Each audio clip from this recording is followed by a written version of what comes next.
Hello everyone, how are you all? So this is Sagar Bansal. I welcome you all to my YouTube channel. How are you all students and everyone? सभी लोग अच्छे हैं, बढ़िया हैं, स्वस्थ हैं. So student, जैसे कि आप लोग जानते हैं, हम लोग केमिस्ट्री का सेकंड चैप्टर पढ़ रहे हैं, right, acid basis and salt. तो हमने एक पार्ट कवर कर चुके हैं स्टूडेंट, जिसमें 22 क्वेश्चन थे. हम सेकंड पार्ट आज कवर करेंगे. इस पार्ट के साथ आपका पूरा चैप्टर कंप्लीट हो जाएगा एनसीईआरटी से, राइट. तो सभी बच्चे जल्दी से इस चैप्टर को कंप्लीट कर लेंगे एनसीईआरटी से और अपने पेपर के लिए स्टडी को मजबूत करेंगे, राइट. तो जल्दी से पढ़ना स्टार्ट करते हैं अपना part number 2. Student, question number 23 क्या कहता है आपसे? Write the word equation for the balance equation for the reaction take place when. ठीक है, आपको क्या करना है स्टूडेंट? वर्ड इक्वेशन लिखनी है और उस इक्वेशन को बैलेंस करके लिखना है, right. For the reaction take place. Dilute sulphuric acid की रिएक्शन जिंक ग्रेन्यूल्स के साथ हो रही है स्टूडेंट. ये रिएक्शन हम लोग दोनों चैप्टर में 50 बार पढ़ चुके हैं, कम से कम आप लोगों को अच्छे से आती होगी. Dilute sulphuric acid H2SO4 plus Zn give ZnSO4 plus H2. ठीक है, कौन सी रिएक्शन होती है ये? डिस्प्लेसमेंट रिएक्शन, सभी बच्चे जानते हैं. Second, dilute hydrochloric acid react with magnesium ribbon. ठीक है, HCl plus Mg gives MgCl2 plus H2 और बैलेंस करने के लिए 2HCl कर लेंगे. This is also displacement reaction. Third, dilute sulphuric acid react with aluminium powder. ये भी बेटा वही रिएक्शन है. ठीक है, 3H2SO4 plus 2Al gives Al2SO4 whole thrice plus 3H2. Balance करके लिख देंगे. This is also called displacement reaction. And the reaction number 4, dilute hydrochloric acid react with iron film. ये तो अब आपने फर्स्ट चैप्टर में पढ़ी थी. कौन सी रिएक्शन है ये? Fe plus 2HCl gives FeCl2 plus H2. Right बच्चों, दिखाई दे रहा है आपको? तो इस रिएक्शन को आप क्या करेंगे? इस रिएक्शन को लिख लेंगे and that reaction is also called displacement reaction. तो बच्चों, चारों के चारों डिस्प्लेसमेंट रिएक्शन है. आप लोग एक बार क्वेश्चन देख लें ऊपर से. ठीक है, जिन बच्चों ने ना देखा और आंसर आप लोग नोट डाउन कर लेंगे. ठीक है, बैलेंस केमिकल इक्वेशन लिखनी है. क्वेश्चन नंबर 24 स्टूडेंट, देखिए आपसे क्या कहता है? Compound such as alcohol and glucose also contain hydrogen but are not categorize as acid. Describe an activity. बच्चों, आपको एक्टिविटी लिखनी है किस बेसिस पे कि जो ग्लूकोज और आपका अल्कोहल है उनके अंदर हाइड्रोजन होता है पर वो एसिड कैटेगराइज नहीं करते. हमें एक्टिविटी लिखनी है. मैंने आपको नोट्स में अच्छे से समझा दिया था. आप लोग इसे एक्टिविटी बना के लिख देंगे बच्चों. इसमें क्या करना है आपको? अल्कोहल और ग्लूकोज के थ्रू इलेक्ट्रिसिटी पास करके दिखाएंगे, जो कि आपको अच्छे से पता है कि नहीं होगी. क्यों नहीं होगी?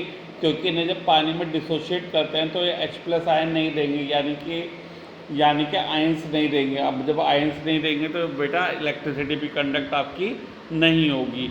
क्या आप लोगों को बात समझ में आती है? ठीक है, तो 6 वोल्ट की बैटरी से करंट पास करेंगे इसके सॉल्यूशन में. सभी को थ्योरी नज़र आ रही है? देखते जाएं आप लोग थ्योरी. तो ये आपको दिखा रखा है बेटा. आपने क्या लिया? एक तरफ HCl लिया है और एक आपने ग्लूकोज और अल्कोहल में से कोई सा भी सॉल्यूशन लिया है. आपने रबड़ के कॉर्ड पे 2 आयरन नेल फिक्स करे हैं, उसे वायर से कनेक्ट करा है, बैटरी से कनेक्ट करा है और बल्ब से कनेक्ट करा है. तो जब आप उस सॉल्यूशन में HCl में पास करेंगे तो इलेक्ट्रिसिटी पास हो जाएगी, बल्ब आपका ग्लो कर जाएगा. पर अल्कोहल सॉल्यूशन में आपका बल्ब ग्लो नहीं करेगा, यानी कि इलेक्ट्रिसिटी कंडक्ट नहीं होगी. ठीक है, तो जब इलेक्ट्रिसिटी कंडक्ट नहीं होगी इसका मतलब वो आयनाइज नहीं होगा. जब वो आयनाइज नहीं होगा तो एसिडिक करेक्टर भी शो नहीं करेगा. क्या बच्चों, आपको बात क्लियर होती है? ठीक है, आगे अपनी थ्योरी देख लीजिए. आपकी थ्योरी स्क्रीन पर फ्लैश हो रही है. बच्चों, साइंटिफिक लिख के आएंगे पेपर में. बोलो क्लियर है सबको? चलें आगे. डन? ओके. नाउ बच्चों, क्वेश्चन नंबर 25 क्या कहता है? क्वेश्चन नंबर 25 देखिएगा. Why does distil water conduct electricity where rain water does. Rain water आपकी इलेक्ट्रिसिटी कंडक्ट करता है पर डिस्टिल वाटर नहीं करता है. मैंने आपको शुरुआत में थ्योरी में बताया था कि डिस्टिल वाटर में कोई भी आयंस प्रेजेंट नहीं होते, न्यूट्रल कंपाउंड होता है. कैसा कंपाउंड होता है? न्यूट्रल कंपाउंड होता है. आयंस प्रेजेंट नहीं होते. जब आयंस प्रेजेंट नहीं होंगे तो इलेक्ट्रिसिटी कंडक्ट नहीं करेगी. पर रेन वाटर क्या होता है बेटा? Being slightly acidic, carbonic acid बनते हैं उसमें, तो स्लाइटली एसिडिक होने की वजह से जब वो वाटर में आयनाइज होगा तो उसके अंदर H+ आयन आ जाएंगे. जब आयन्स आ जाएंगे तो इलेक्ट्रिसिटी कंडक्ट हो जाएगी, और जब इलेक्ट्रिसिटी कंडक्ट हो जाएगी तो रेन वाटर इलेक्ट्रिसिटी कंडक्ट कर देगा. कैसी बात हुई? ठीक है, चलिए आगे चलते हैं। Question number 26, why do acid not show acidic behaviour in the absence of water. अब बेटा जब वाटर में डिसोशिएट होगा नहीं तो H प्लस आयन देगा नहीं, और जब H प्लस आयन देगा नहीं तो एसिडिक करेक्टर कहाँ से शो करेगा, नहीं करेगा ना। इसलिए नहीं करेगा क्योंकि वाटर में आयनाइज होने के बाद ही H प्लस आयन देता है जो एसिडिक करेक्टर शो करता है। अब जब वाटर होगा नहीं तो आयनाइज होगा नहीं, और जब आयनाइज होगा नहीं तो एसिडिक बिहेवियर भी शो नहीं करेगा। ठीक है, चलिए आगे। Question number 27, five solution A, B, C, D, E when tested with universal indicators show pH 4, 1, 11, 7 and 9 respectively.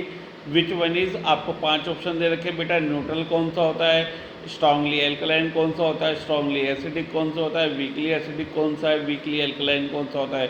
मेरे बच्चे जितने मेरे साथ पढ़े हैं सभी बच्चों को इसका आंसर बहुत अच्छे से आता होगा जिन्होंने मेरे साथ पीएच समझी थी नोट्स में। ठीक है, मैं आपको दोबारा से समझा देता हूँ बेटा, एक बार आंसर देखते रहिएगा।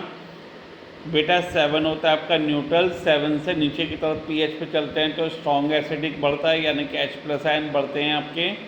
अगर आप 7 से 14 की तरफ चलते हैं तो आपका बेसिक करेक्टर बढ़ता है, यानी कि OH नेगेटिव आयन बढ़ते हैं। बेटा बेसिक करेक्टर का मतलब एल्कलाइन करेक्टर ही होता है क्योंकि उसके अंदर वाटर आपके मिला हुआ होता है, यानी वाटर सोल्यूबल बेस को आप एल्कलीज बोलते हो। ठीक है, तो अब आपसे पूछा गया न्यूट्रल कौन सा होगा, बेसिकली 7 वाला होगा, यानी कि सॉल्यूशन डी। स्ट्रांगली एल्कलाइन कौन सा होगा, जो 14 की तरफ होगा। 14 की तरफ बच्चों कौन सा है, बता सकते हैं 14 की तरफ कौन सा है। 14 की तरफ आपका है कौन सा, pH 11 वाला, यानी कि pH 11 का मतलब बच्चों pH 11 का मतलब कौन सा हो गया आपका, सॉल्यूशन सी। ठीक है, अब स्ट्रांगली एसिडिक यानी जो 1 की तरफ होगा, 1 वाला ही है आपका, यानी कि सॉल्यूशन बी। ठीक है, अब आपका वीकली एसिडिक कौन सा होगा, pH 4 वाला, यानी सॉल्यूशन ए। वीकली एल्कलाइन कौन सा होगा बेटा, pH 9 वाला, यानी कि सॉल्यूशन ई, जो 7 से ज़्यादा होगा। और आपको इन्हें pH को असेंडिंग ऑर्डर में करना है, यानी छोटे से बढ़ते क्रम में करना है pH की वैल्यू। pH को जो इंक्रीज करना है आपको increasing order of H plus ion concentration में, यानी कि 14 से 0 की तरफ। तो सबसे पहले 11 वाला आएगा, फिर 9 वाला आएगा, फिर 7 वाला आएगा, फिर 4 वाला आएगा, फिर सबसे ज़्यादा जो H प्लस आयन होते हैं बच्चों वो आपके pH नंबर 1 में होंगे। ठीक है, चलिए आगे। Equal length of magnesium ribbon are taken in the test tube A and B। Hydrochloric acid is added to test tube A and acetic acid is added to test tube B.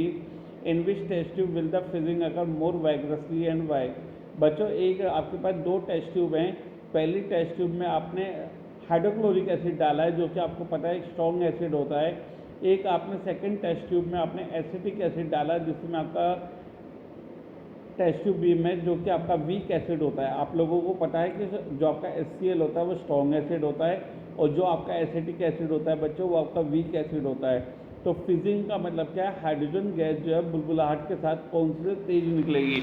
तो आपको सबसे बताए कि जो आपका strong acid होगा वो तेज़ी से एफर्वेंस निकालेगा, जो आपका स्ट्रॉन्ग एसिड होगा वो तेज़ी से एफर्वेंस निकालेगा और वीक एसिड आपका वीकली निकालेगा। ठीक है, क्योंकि वो आपका पार्शली डिजॉल्व हुआ होगा। तो फिजिंग अगर किस में तेज़ी से करेगी बच्चों, फिजिंग अगर आपके HCl वाली टेस्ट ट्यूब में करेगी, यानी कि टेस्ट ट्यूब ए में फिजिंग जो होगी वो आपकी बहुत तेज़ी से निकलेगी जब आप उसमें मैग्नीशियम रिबन क्या करेंगे, इंसर्ट करेंगे। ठीक है, question number 29, fresh milk has a pH of 6. Fresh milk has a pH of 6. How do you think the pH will change as it turn into curd? Explain your answer. आपको बताना है कि जो fresh milk है उसकी pH क्या होती है, 6, स्लाइटली एसिडिक होता है। ठीक है, आपको बताना है कि pH कैसे चेंज होगी जब वो कर्ड में कन्वर्ट हो जाएगी। कर्ड मतलब एसिड यानी कि लैक्टिक एसिड, तो उसकी जो pH है वो और ज़्यादा कम हो जाएगी स्टूडेंट 6 से। अगर जो आपका जो मिल्क है वो कर्ड में कन्वर्ट हो जाता है तो उसकी pH आपकी डिक्रीज हो जाएगी। समझ में आता है बच्चों। चलो क्वेश्चन नंबर 30, एक मिल्कमैन है वो क्या करता है, अपने फ्रेश मिल्क में बेकिंग सोडा ऐड करता है। स्टूडेंट बेकिंग सोडा कैसा होता है, आपका बेसिक नेचर का होता है, तो यानी जो उसकी pH है वो और ज़्यादा बढ़ जाएगी, pH उसकी और ज़्यादा इंक्रीज कर जाएगी 7 से। Why does the shift of the pH of the fresh milk from 6 to slightly alkaline? तो उसने अपनी पीएच को क्यों शिफ्ट करा बच्चों? क्योंकि उसे पता है कि जो उसका फ्रेश मिल्क है अगर वो आपका एटमॉस्फेयर में रह गया तो हो सकता है वो कर्ड में कन्वर्ट हो जाए। तो उसे बचाने के लिए वो उसमें क्या ऐड कर देता है, उसमें बेस ऐड कर देता है और उसकी पीएच को स्लाइटली अल्कलाइन की तरफ कर देता है। आंसर आपकी स्क्रीन पर फ्लैश हो रहा है। Why does this milk takes a longer time to set as curd? अब कर्ड बनने में टाइम क्यों लेगा बच्चों? क्योंकि उसने पहले से बेकिंग सोडा डाल दिया अपने मिल्क में। अब बेकिंग सोडा कैसे नेचर का होता है? बेसिक नेचर का होता है। अब जब पहले उसने बेस डाल दिया अपने मिल्क में तो कर्ड कैसे बनेगी? एसिडिक नेचर में कैसे कन्वर्ट हो सकता है? नहीं हो सकता ना। तो इसलिए जो कर्ड बनने में जो टाइम लगेगा वो और भी ज़्यादा लगेगा। ठीक है, चलिए अगले पे। नाउ क्वेश्चन नंबर 31 बच्चों आपकी स्क्रीन पे फ्लैश हो रहा है। Plaster of Paris should be stored in moisture proof container, explain why.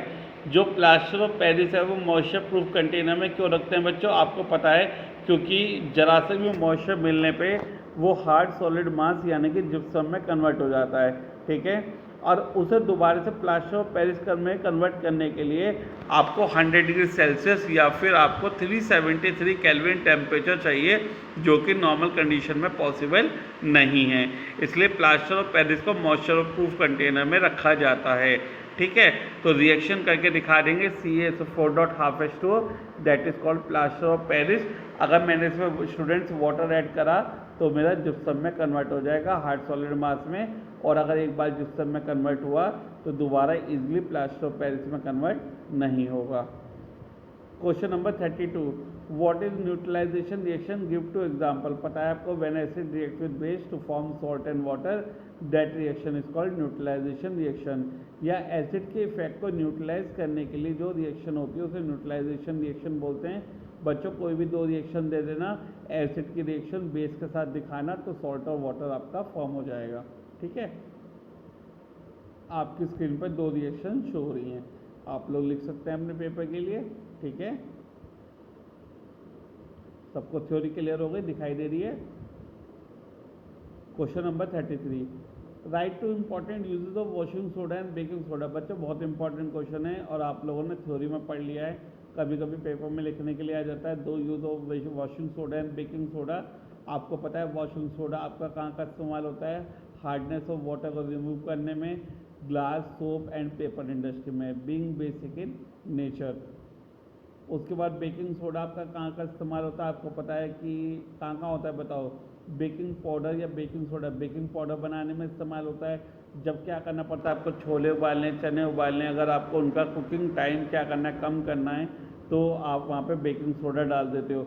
Baking powder बनाने के लिए बेकिंग सोडा का इस्तेमाल किया जाएगा, यानी कि बेकिंग सोडा में हम लोग टार्टरिक एसिड अगर मिला देते हैं। अच्छा, पेपर में क्वेश्चन भी आ सकता है कि बेकिंग सोडा में हम क्या मिलाते हैं जो वो बेकिंग पाउडर बन जाता है, तो आप बोलेंगे बच्चों tartaric acid, TARTARIC, tartaric acid हम लोग मिलाते हैं बेकिंग सोडा में, तो वो बेकिंग पाउडर बन जाता है, जिससे जो हमारा खाना है वो फ्लफ़ी और स्पॉन्जी बन जाता है। जैसे आपके भटूरे हैं, ठीक है, जैसे आपकी केक है, ब्रेड है, पेस्ट्रीज के बेस हैं, ठीक है, आपके पिज़्ज़ा के बेसिस हैं, तो वो फ्लफ़ी और स्पॉन्जी बन जाते हैं। उसमें क्या ऐड करता है? बेकिंग पाउडर हम लोग ऐड करते हैं। आपसे ये भी क्वेश्चन पूछा जा सकता है कि बेकिंग सोडा में हम लोग टार्टरिक एसिड क्यों मिलाते हैं? क्योंकि बच्चों वो बेसिक नेचर का होता है, तो हो सकता है वो बिटर टेस्ट का हो, तो इसलिए उसके इफेक्ट को ख़त्म करने के लिए हम लोग उसमें क्या मिलाते हैं? टार्टरिक एसिड मिलाते हैं। और बेकिंग सोडा का इस्तेमाल हम लोग soda acid type fire extinguisher, सबको पता है फायर एक्सटिंग्विशर क्या होता है? हाँ, वही जो आग बुझाने के काम करता है। तो जब हम इसे soda acid type fire extinguisher बनाएंगे और नोब को दबाएंगे तो उसके अंदर से क्या निकलेगी? कार्बन डाइऑक्साइड गैस और वाटर निकलेगा, जिसकी एक्सटिंग्विश करने की प्रॉपर्टी होती है, यानी कि आग बुझाने का काम करता है।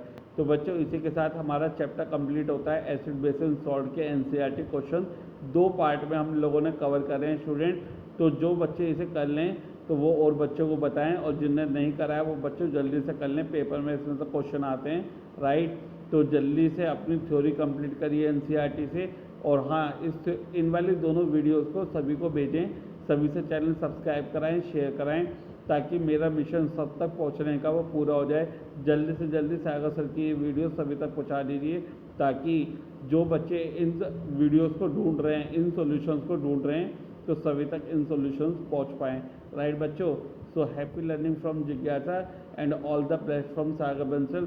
जुड़े रहिए मेरे चैनल के साथ, क्योंकि आपके लिए 9th 10th 11th का सारा डेटा सागर सर इन्हीं वीडियोज़ में अपलोड करेंगे, इसी चैनल पर अपलोड करेंगे जिसका नाम है Sagar Bansal. So happy learning, all the best students.